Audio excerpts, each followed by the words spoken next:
വർഷങ്ങളായി കാട് കയറിക്കിടന്ന കല്ലടയാറിന്റെ തീരത്തെ ടൂറിസം പാർക്കിന് ശാപമോക്ഷം. പുനലൂർ KSRTC ഡിപ്പോയ്ക്ക് പിൻവശത്തായി നിർമ്മിച്ച പാർക്കിലെ കാടുകളും മാലിന്യങ്ങളും പുനലൂർ നഗരസഭയുടെ നേതൃത്വത്തിൽ ശുചീകരിച്ചു.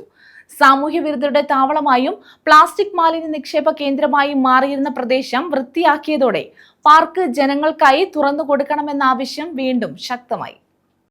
ടൂറിസം വകുപ്പിന്റെ ഫണ്ട് ഉപയോഗിച്ച് നിർമ്മാണം ആരംഭിച്ച പാർക്ക് പണികൾ പാതിവഴിയിൽ നിലച്ചതോടെ പൂർണ്ണമായും അവഗണിക്കപ്പെട്ട നിലയിലായിരുന്നു. നടപ്പാതകളിലേക്ക് കാട് കയറുകയും ഇരിപ്പിടങ്ങൾ നശിക്കുകയും ചെയ്തതോടെ ഇടജന്തുക്കളുടെ ശല്യവും ഇവിടെ രൂക്ഷമായി. എന്നാൽ നഗരസഭയുടെ പുതിയ ഇടപെടലിലൂടെ പ്രദേശം വൃത്തിയാക്കിയത് സഞ്ചാരികൾക്കും പ്രദേശവാസികൾക്കും ആശ്വാസമാവുകയാണ്.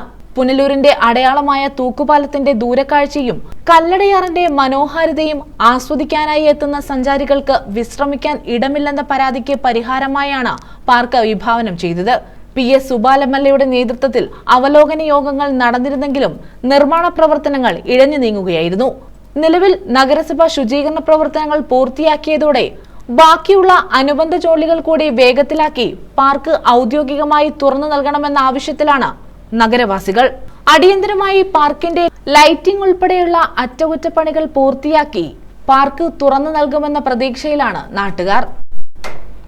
News bureau, Punalur.